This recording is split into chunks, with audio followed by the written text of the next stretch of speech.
Our cover this week is on lifelong learning.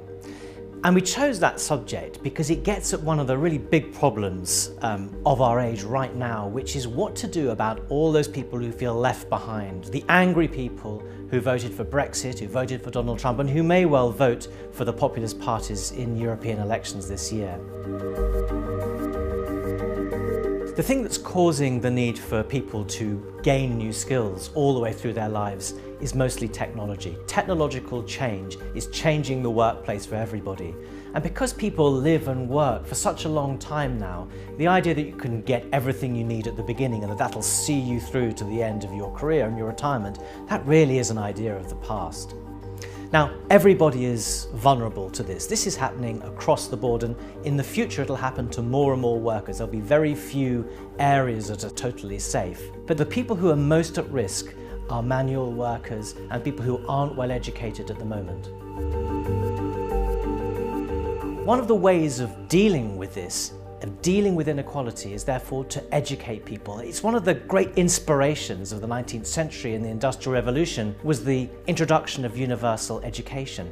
So the market on its own doesn't really seem able to solve this problem. In fact, if the best qualified people are the people who can re-educate themselves and find new skills, then in fact that could just exacerbate inequality. Governments can play, I suppose, 2 or 3 roles here. One is getting education in schools right, so that people learn how to learn at school.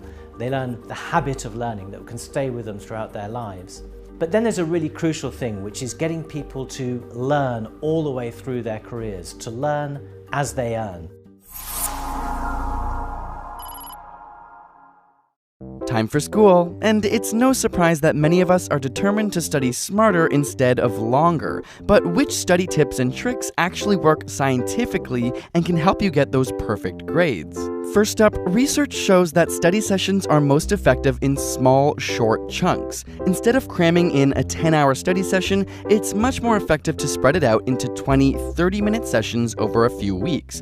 This is because your brain is better at encoding information into the synapses in short, repeated sessions as opposed to one large one. And this is why even learning different skills, whether it's swimming, tennis, or a singing lesson, often follows this same format. And while cramming and pulling all-nighters may be a ritual, it turns out that this is linked to the lowest grades. After prolonged nocturnal study sessions, reasoning and memory may be negatively affected for up to 4 whole days. Instead, setting up specific times in a day or during the week just to study primes your brain by creating a routine, and over time, studying actually becomes easier as your brain is trained to learn in those moments. And while many of us spend hours passively rereading our notes or highlighting a textbook, studies have shown this to be ineffective. It doesn't improve your understanding of topics, nor does it link key concepts together.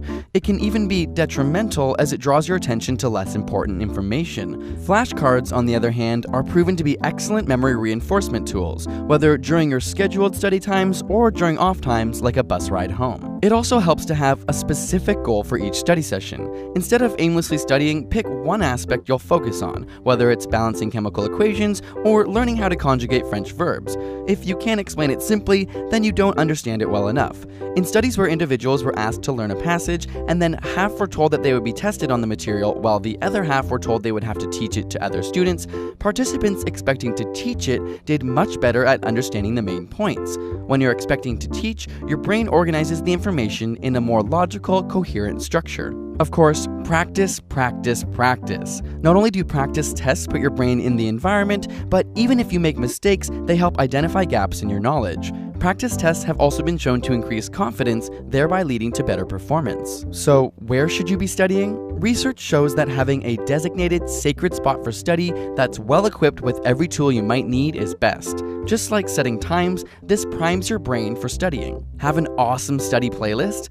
Not so fast. While some studies have shown that certain types of classical music can help improve concentration, a recent study has shown that learning with rhythmic background noise can be detrimental to focus, and those not using music fared much better. And if you haven't already, put away your phone. This is a no-brainer, but your texts and social media notifications severely decrease concentration. Of course, exams can be extremely stressful, so if you want some tips on how to deal with exam anxiety, check out our ASAP Thought video, which breaks down some tips for that. Link in the description. And a big thank you to TD Bank for sponsoring this video. If you're heading to campus this fall, click on the link below or visit td.com/student to see how TD can help you start school with a plan.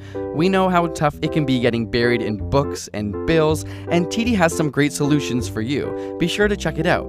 And subscribe for more weekly science videos.